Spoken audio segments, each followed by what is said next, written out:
John, I will never, ever, ever forget that day. It was probably one of the most challenging days of my life. Mm. And certainly my professional career. I rang the Vice Chancellor, Brian Schmidt, and I rang his office and I said, I really need to talk to him immediately. And I got a slot in there pretty much within the hour. Yeah. And I remember walking into his office and sitting down and saying, Vice Chancellor, this is the worst conversation you and I are ever going to have.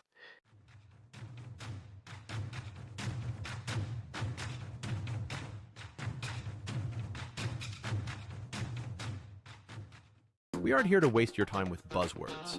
In IT and cybersecurity, what you know and what you can do makes all the difference. We are ACI Learning, training built for novices and pros who need measurable results.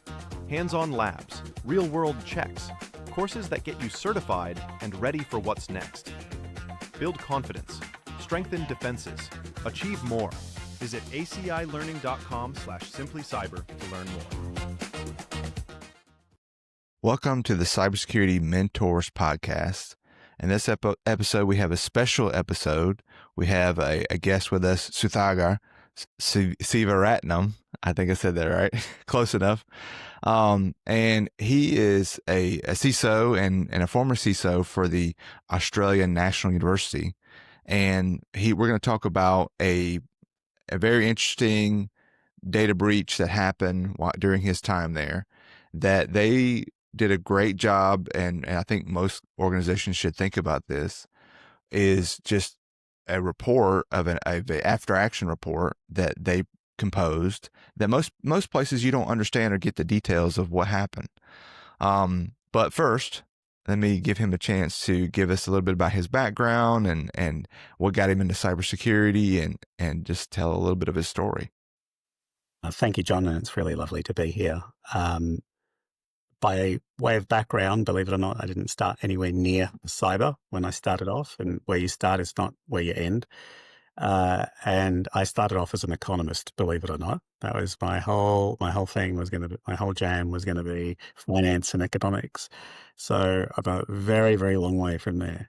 But I always had this underlying passion for tech and the sort of transformative components of tech. So I always had it sort of underlying as a personal passion. And it wasn't until I got to work with the Australian Signals Directorate at the Department of Defence at the time here in Australia that I really, really, everything sort of ignited for me. It was a connection between all the technology things I was doing and the security things I'd been doing, and they sort of just gelled. And I was incredibly, incredibly fortunate to be around people who had the same passion and the same drive. And I realized that this was probably a more natural home for me. And it was something that I was very passionate about because it's really about protecting people. Yeah. And I realized technology could be a force for good. It could be a force for doing harm. And I was particularly inspired by the origins of the word cybersecurity. Cyber comes from Greek kerberos. It means to guide, and security, Latin, securus. It means freedom from care and anxiety. And I thought, wow, this whole job is about guiding someone to a place where they are free from care, and so that they can do amazing things. And that was such a calling to me. So I ended up being the CISO at the Australian Bureau of Meteorology, which is an incredibly complex network. And they had just had a cyber breach of their own. And I didn't actually join as the CISO. I joined as the general manager for IT operations. But I sort of quickly dove into becoming their CISO. And that was my first real taste of doing a sort of, I guess, senior position in cybersecurity. Yeah. Done a lot of sort of tactical type things before that, but this was the first time I could see the real big picture, how all the pieces came together, how the technology came together. But more importantly, more than anything else, it taught me it's about people, and it's about how the people come together. And it is always a people-centered narrative for cyber. And so, again, that was another thing that sort of really resonated with me. So from there, it was just a natural career of just, I don't want to sound like I was following crises around or anything, but it was, from there, I actually, for a brief moment, I thought, maybe I've done enough security. Maybe I've done enough for king and country. And maybe I should just go back to doing technology. And I was all signed up to be a CIO somewhere. And the Australian Cybersecurity Centre rang and said, actually, we'd like you to go to ANU. We think they need some help. And really? Student hackers? Really? Like, bit overkill, isn't it? But I was wrong. I was very wrong. And it didn't take very long before sort of, events unfolded. It was only about 6 months after I got there. And you were their first CISO, I right? was their inaugural CISO. Yeah. Okay. I was walking into, I never worked at a university before. I never even stepped foot in, on campus in such a fashion since finishing my degree. So, it was interesting. It was for the first few weeks, I wasn't entirely sure what I was doing, but there was a natural rhythm that sort of eventuated, and the rest is history, as they say. But I'm happy to dive into that. Yeah. Well, let me ask you this: how did they? I mean, as their first CISO, how did they? Were they happy you were there, or is it like, oh no, there's a new sheriff in town? Like, how was that? Yeah. So it was an interesting mood because I came on the back of a breach they'd already had. Okay. And I must have been the only person in the country that didn't know about it. So, I was so fixated on the job I was doing back at the bureau. I didn't really pay a lot of attention. I just it was an offer made to go there, but I didn't have a lot of the background of what was happening until after I got there, and it was a very somber mood, really, really somber. People weren't talking about the breach. That was the first thing that really hit me. Nobody wanted to talk about it. It was this sort of veil of secrecy. It wasn't being allowed to breathe. And I spoke to some colleagues who were involved in that incident, and I said, "Was there any reason we can't talk about this?" And they said, "Why do you want to talk about it?" And I said, "Well, breaches are like an act of organizational trauma, and to heal from trauma, you need to talk. You can't sit there in silence.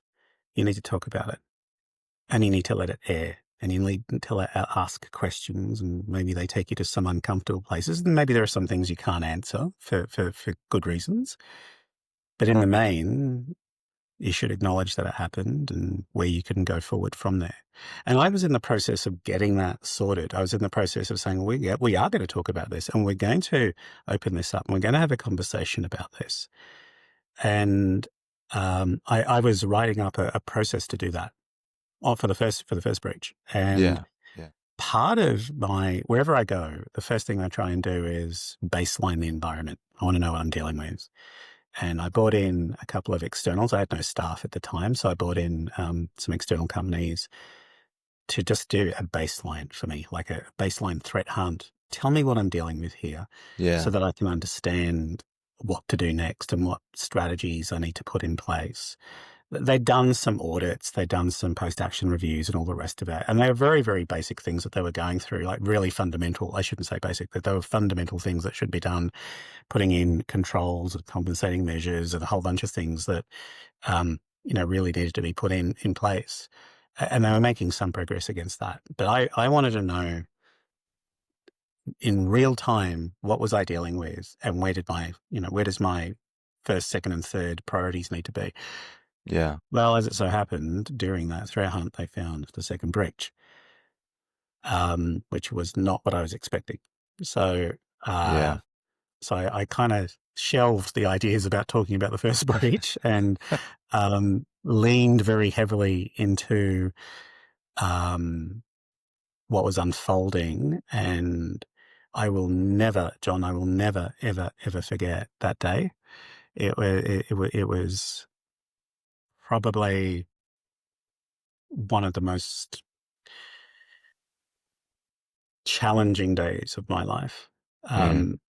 And certainly my professional career. I rang the Vice Chancellor, Brian Schmidt, and I rang his office and I said, I really need to talk to him immediately. And I got a slot in there pretty much within the hour. Yeah. And I remember walking into his office and sitting down and saying, Vice Chancellor, this is the worst conversation you and I are ever going to have. Mm. And I remember opening with those lines. And he's looking at me and I said, well, we've discovered another breach and it's bigger than the first one. And I think they're still here. Oh, yeah. Um, and I said, look, I've split the team into two.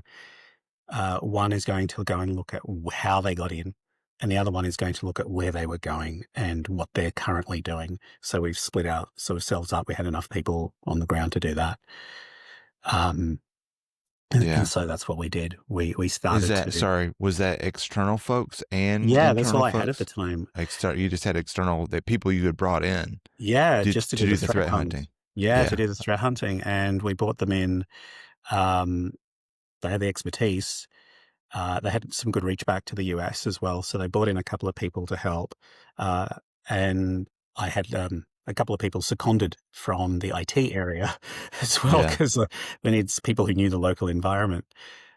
So that was, I called in just about everyone I could that we could lay our hands on just to start processing this out and start managing this as an investigatory exercise. It wasn't even incident response. It was trying to work out, what are we dealing with here? But I remember also leaving, and this is really the human story that isn't in the report. I remember leaving Brian's office and I was walking past the main library building and I just needed to clear my head. And it was around sort of mid-semester exams. And so there were a lot of students around, looking really, really, really stressed out, as students do. And you could see all the flurry of activity. And, they're young adults, some of them are adolescent, but young adults for the most part. And it hit me viscerally. It hit me thinking, who would want to attack these innocent people? Nation states, they sort of have a go at each other. That's since time immemorial, right? And threat actors and cyber criminals will go after targets of opportunity and targets to give them revenue. But here you've got students. Here you've got people who are just trying to make their lives better. And ANU, like many universities, had a very strong international cohort as well.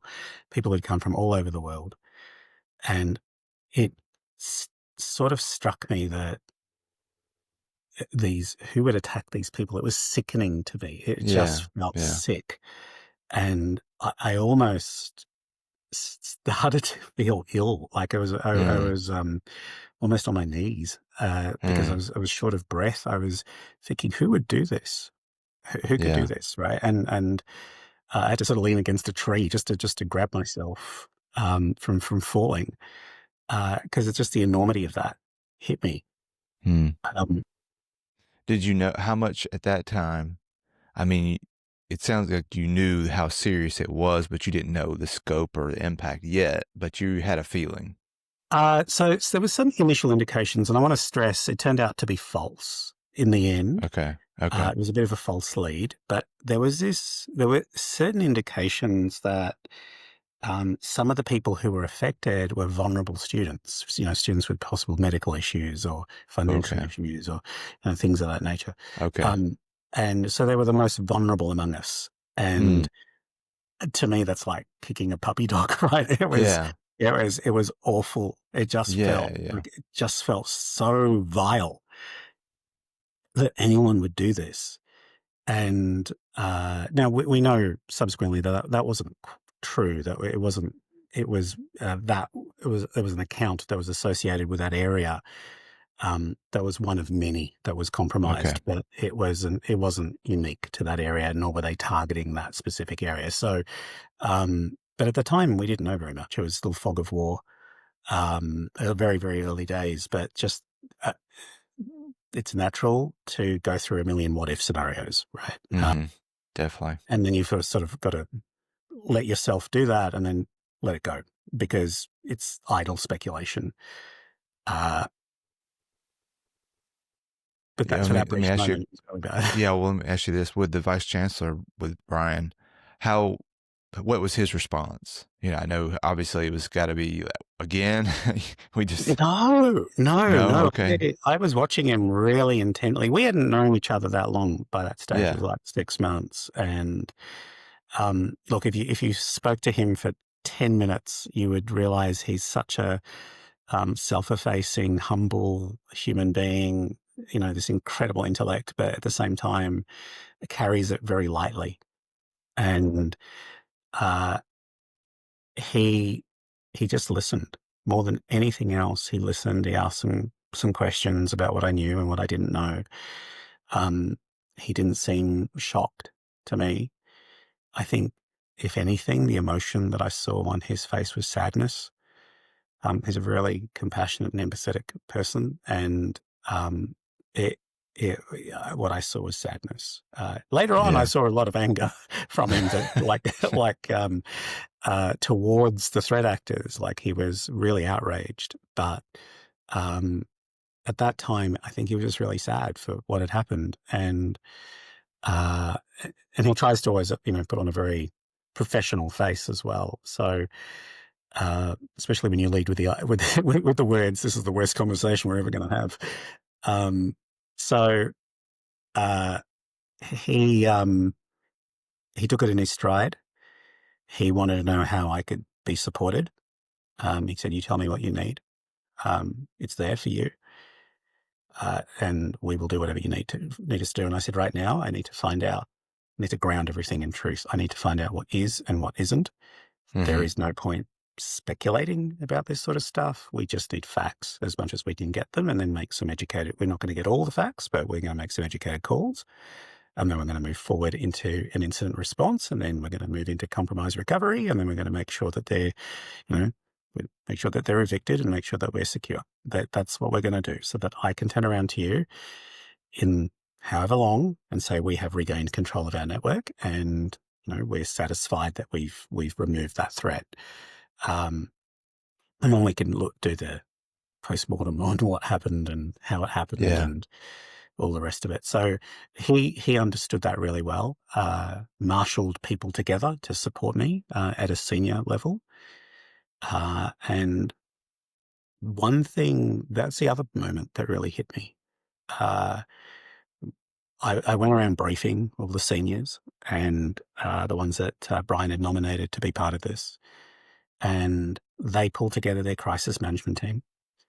And I briefed them and explained we were getting regular updates about what was happening, what we were doing, how we were going to do it. And I remember the Deputy Vice Chancellor for Academic, Grady Venville, she and I were walking out. Both of us were walking out of one of these meetings. And it was fairly late. It was probably early evening. And she turned around to me and she said, just off the cuff, she said, "It feels different this time." Hmm. And I said, "Well, I wasn't here last time, so what do you mean? Well, Yeah. what's different about it?" I was kind of expecting a sort of speculative about, the maybe the motivations or something. And what she said was beautiful. She said, "It feels like we're in control this time." Hmm. And I said, "That's the way it needs to be. We control what happens from here on in. This is something that has happened to us. We are the victim, but we are in control and we will regain control. And make sure that whether it's the external comms, whether it's how we message internally to our staff and to our students, how we handle the incident, this is in our control. The threat actor doesn't get to dictate that. So, you're right. Yeah. We're going to be measured. We're not going to panic. We're going to do this methodically.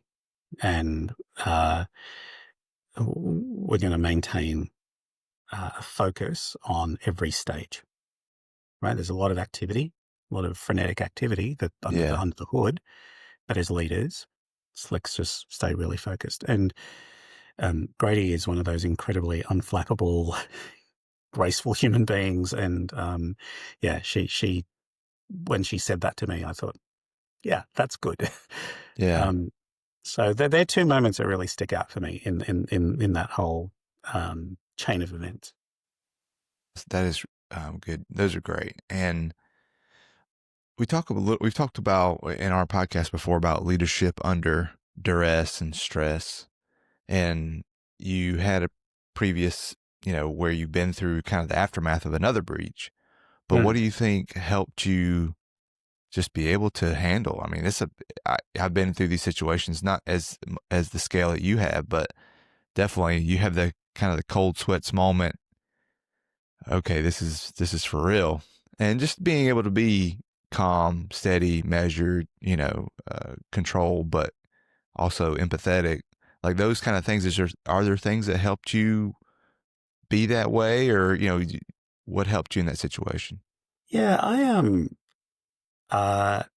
remember going to RSA, the conference RSA, and I went to one of their CISO boot camps. And I remember a CISO from a very large American firm saying, one thing to remind yourself of all the time is you will have bad days. In this job, you will have bad days. And I still have this notebook somewhere on my bookshelf, and I've written in really big black text, you will have bad days. And then I cross the days out and I put in weeks, months, possibly years. Yeah. And I remember looking at that so many times thinking, this is one of those bad days, possibly months, right? And there's no point in panicking. It doesn't serve you well. You have to remain calm. You have to remain collected, because there are people who are going to throw emotion at you. Yeah. Right. As soon as we turn around to our stakeholders, our students, our staff, they're going to be angry. They're going to be confused. They're going to be upset. There's no point you having any of those emotions or taking or reflecting any of those emotions as your own. And you have to be the calm center. And the people around you have to be the calm center. And it's really, really important that you have that gravity around you. You have that very quiet dignity. This is something that's bad that's happened, but we're going to deal with it. And we're going to get through it. Yeah. Some way we are going to get through this, and we're going to get through it together. And we're never going to lose our compassion, because that's what differentiates us from the threat actor. And it doesn't matter who they are. In my humble opinion, they are cowards. Yeah. They're bullies and they're cowards, and they hide in shadow. We work in daylight. And that's the difference between us and them. And when you work in daylight, you have to be seen as someone who's guiding, as I mentioned before, guiding someone to a place free from care. We will get there. This has happened to us. No one asked it. It's nothing that we did to deserve this. We're still the victim. There's a great saying: weakness is not an excuse to be attacked. And we're not weak, but somebody did attack us. And now we need to reclaim what we lost. And you don't do that by panicking or by showing anything other than compassion. And that's a firm belief. And you've got to hold that for yourself. You've got to be compassionate to yourself and to the team, because they're doing the best they can. They're going to miss things. We definitely miss things. There's going to be plenty of scope for miscommunication, because you're in that sort of modality. There's plenty of misinformation and misdirection because of the nature of the threat actor. When all of that is going on, calm, level, reset when you need to reset. Make sure that you've got the energy management of the team. Really important. The team welfare. I've been in a couple of other sort of cyber incidents, not as major as that one, but the most I could do is buy them pizzas and get out of their way, right? Because I made sure that make sure they got home all right Yeah. after a long. That's my value add, because they know what they're doing, and your job is to make sure that they're enabled, and so that's the sort of mentality you have to build. That's the muscle memory you have to build. Anyone in my family will tell you I'm not like that in any walk of my life, but when you're in that mode, you switch, and you have to be that calm, steady voice. Yeah. Excellent. So from there, you guys you're diving in. You're finding out, okay, yeah, this is bigger, and probably it's like pulling back the layers. Oh, there's more. Oh, we've got these pieces. So if you want to talk about that a little bit, of like you're starting to connect the dots, and like you said, there's stuff you're going to miss, but you're also understanding pivot points, and one of the things, kind of bringing that back to I'm really curious about the email that was sent. Okay. I think that stood out to me as interesting. I have a hunch on maybe what was related to, but I will let you explain it. But start from like kind of peeling back the layers, if you could, back to, this came from an email. Yeah, so I remember us having a whiteboard in my office, and we were mapping everything out on this whiteboard, right? And because of the network forensics that we had in terms of following the sort of breadcrumbs that they had left, we discovered that all of this started with a phishing email. Because it was one of the places that we looked. We're mail servers. It's just a natural place. It's a vector. We know this. Good hunch paid off. But it's one of those places you should look when you've got a lot of ambiguity, right? A lot of breaches. You know what's happening. You know the vector, and and it's sort of a bit contained. This was not like that. This was happening 3 or 4 months after they'd gotten in. And so we weren't sure just where to start looking and what to start looking for. So it was following the breadcrumbs. We found this. That's a false lead. We went back. We started looking at a few other things, and we correlated different pieces of information. At that time, the university didn't have all the things that it has today. We didn't have any of the sort of coverage that the university has today, since all the investment that was put in there. It was a very different, very, very different environment. Very decentralized. Some of the research schools had their own little sort of IT bubbles. And so it took us a long time to map out an environment that we were not familiar with. I certainly wasn't.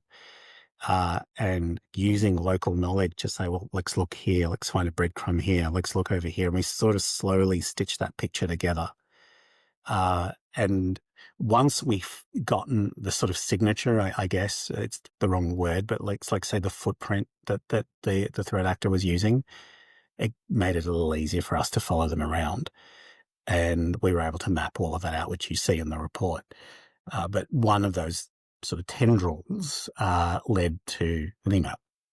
And it was the email of someone fairly senior. I won't say whom. It's not fair to them.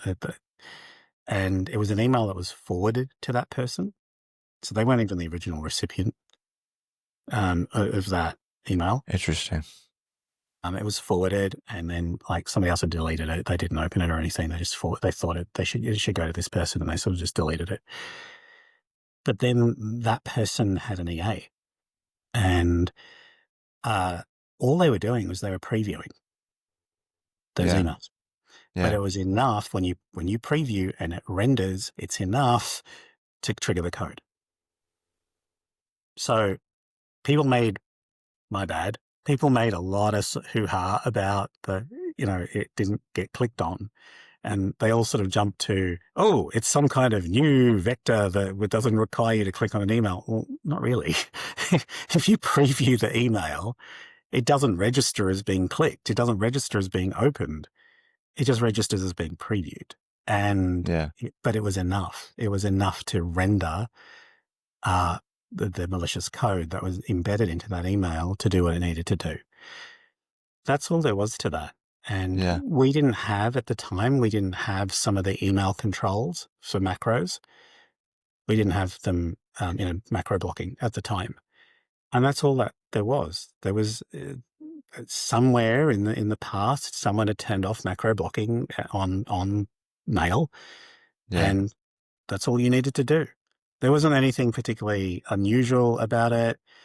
That's why it looked like it hadn't been clicked. And that's all I was trying to talk about in the report. I probably could have wrote that in hindsight a lot better because I got a lot of questions on it. Sure. But all it wasn't some weird new thing. It was, hover over the email, it renders, it opens, and that's all that was needed. And not even an attachment in the email. It was the email, just the email itself, right? Yeah, it was. It was. I think there was something from recollection. There was a Word doc that was also had malicious stuff, but it was actually embedded into the body of the email. So as soon as it sort of rendered itself, it started. Gotcha. That's all that was required, and it was like the techniques are out in the open now, right? And there's a really good write-up of our attack by Dr. Richard Gold, who was working at Digital Shadows at the time. He mapped our entire attack chain, and he mapped that against MITRE, and he explained how that happened. And I couldn't thank him enough for it, because we couldn't do that. Not because we lacked the skill or anything. We were writing for a very different audience. We were writing for a bunch of students and staff members who were not cyber people. We weren't writing for the general public or for cyber researchers. We were writing for our stakeholders, right, and our community. And we wanted to make it readable to them, and we wanted to make it easy to understand, because they had every right to know what had happened to their data. And so it was written in that way. I assure you, the first drafts of that thing were uber technical, and we massaged it, and until it became. I remember the head of HR at the time. She read it and she said, "Hey, I understood that." Score, excellent. That's right. And so we were writing for that audience, and Richard took that and reversed it out and mapped it against MITRE. And he said, "Is this what happened?" And I said, "Well, yeah, you got 98% of it. There's only a tiny bit there that, we can't talk about." But for privacy reasons, we don't want copycat attacks or anything. But you got it. You got it. It was you got it in one. And after that, I should explain how that report came about. But before I do, that's what happened. That's what happened to the email. That there wasn't much more to it than that. It was a very innocent thing. Somebody was doing their job. The controls should have been there to block it. They weren't there. I assure you they're there now, but they weren't there at the time. There's nothing unusual about it. It didn't require a click. Didn't require anything else. It was enough. And one of the things that it sort of rendered, because one of the servers had been previously compromised, like inside the environment. It had already been, like, it was a web server, and they'd already put some of their tooling down on it. So when that email opened up, all it was doing was calling back to something that was already on campus. As far as it was concerned, it was a trusted, it's a trusted source. It was internal. That's all it was doing. So there wasn't there's no magic to it, but I found the speculation quite fascinating that people kind of went in a very different direction. Yeah. I hope that answers your question. No, It's a that real makes sense. letdown. No. I mean, well, the thing that I thought about was, and I couldn't remember what the timing was, where there was an attack type where you could send out or extract hashes, like NTLM hashes through email, Yes. and Yeah. it would go out through your perimeter if you were not restricting like SMB or that kind of that kind of activity going out. But it sounds like you're saying that they did even do that. They were sending it already to an endpoint, maybe internal, or There, no? there was a callback to an internal server that was Yeah. already compromised. So that's from a previous attempt. So we know that they started Okay. much earlier than that email, but they only got so far, and then Gotcha. they used this email to do, the main part of their attack. So there were many stages to this, and we had to Yeah. keep sort of forensically going back in history to find the first sort of telltale signs. And I remember one of the very first things that happened when I was at ANU, well before this particular attack, was something I thought was innocuous at the time, but turned out to be related. Someone had compromised the parking infringement server, the thing that sort of handed out parking tickets. And so, The and notorious it's parking it's internet services. facing, right? And I thought, okay, we need to lock that down. Like Yeah. fix it. I'll have to offline it for a bit. Nobody was complaining about me offlining it.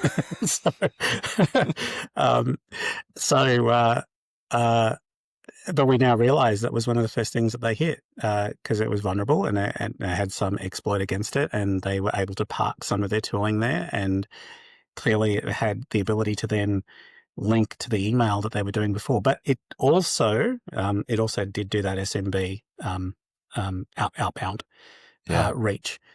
It did do that because the firewalls at the time weren't blocking that, so Sure. they were Yeah. able to do the exactly what you just said. Yeah. So a lot of things were happening. Yeah. That they were trying a lot of different techniques. None of them, unique. Apart from one was a little unique, but the rest of it, we'd seen elsewhere before, and that's Yeah. what Richard's analysis was really good because he was able to say, well, hang on, we have seen these sort of attacks in the wild, and all they're doing is they're chaining all of these things together. Yeah. Well, let me ask you about the spear phishing. Well, I mean, it seemed like spear phishing. And there were multiple phases of spear phishing in the report. Yeah, but at least the initial, was it very targeted? I mean, you said it was forwarded, but was it just like, but how many emails were sent? Was it a lot, or was it? No. Okay. So, what happened, and I have to just be really careful because I don't want to sort of disclose people's names or anything, but what happened was it was sent to someone who was affiliated with a completely different organization. Okay. But what universities are like, right? That there are people who have multiple affiliations. It's not like an employee type relationship. Right. And it was sent to a particular individual who had a rightful, normal connection with this other institution, and it was sent to them. Okay. Purporting to be from that other institution. Gotcha. Or talking about that other institution. And whatever it was in that email, in the contents of that email, this guy just didn't read it. He just went, this is for this person, and just forwarded it. And that's all they did. Okay.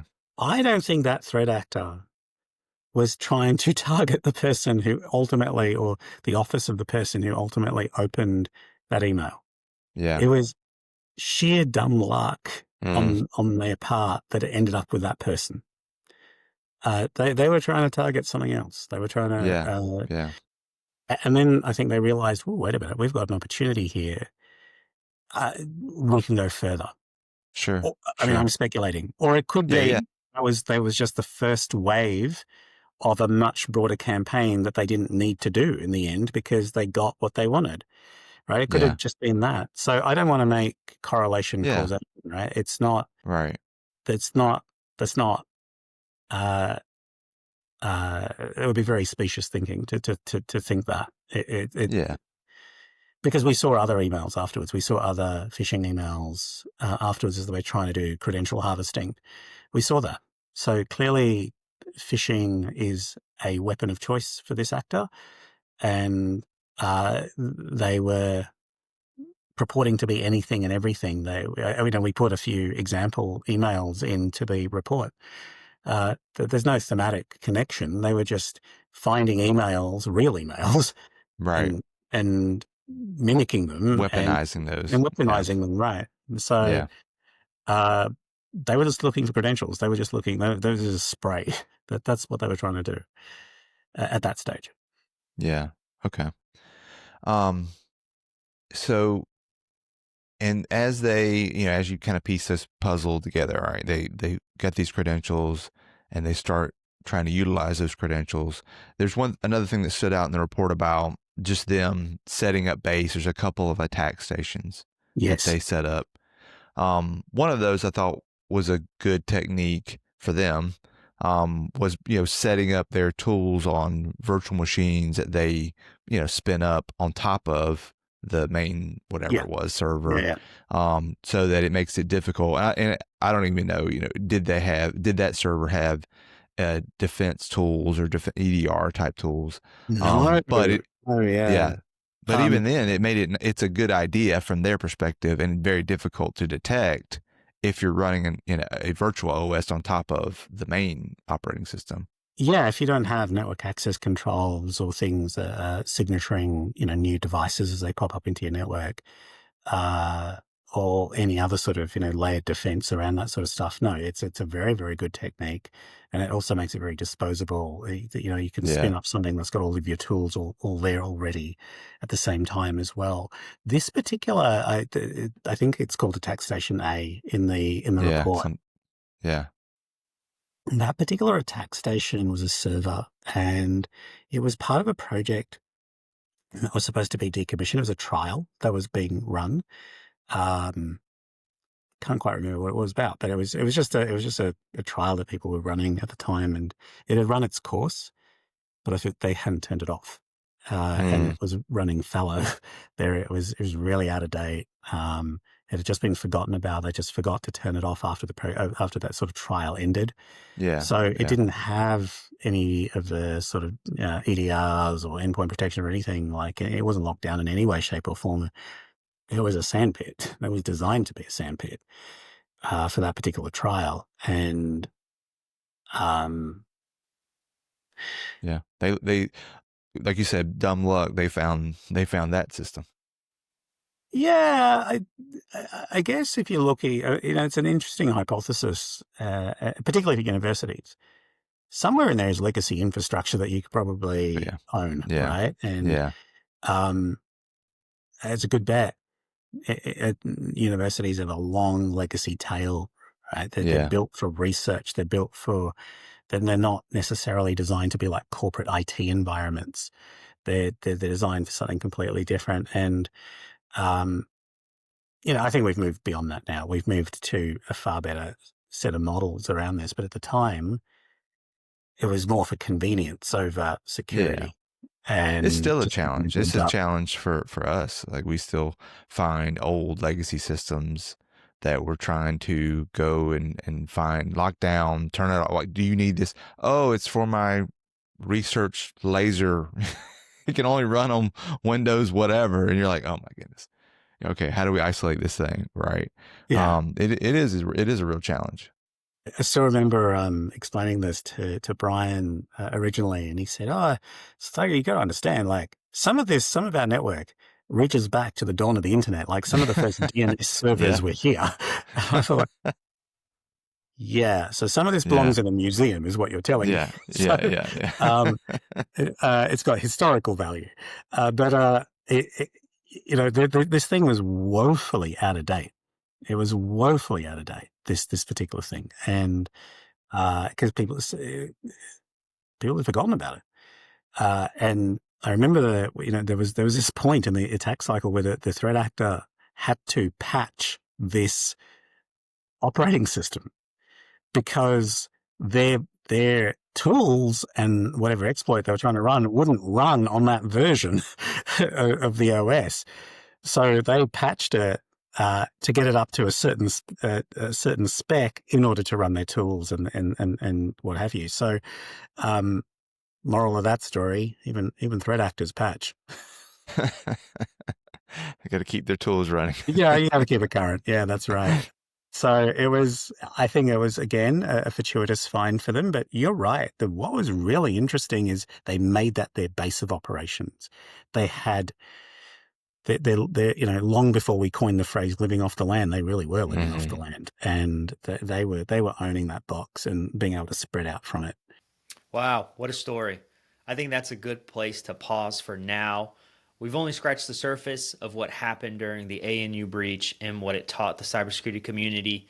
In the next episode, we'll dive deeper with Suthagar into the lessons learned, how the team rebuilt trust, and what every security leader can take away from this experience. So make sure to subscribe wherever you listen to the podcast and check out the next episode for part 2. Until next time. And a huge thank you to our sponsor for Season 5 of the Cybersecurity Mentors Podcast, ACI Learning. You can check out ACI Learning at acilearning.com/simplycyber.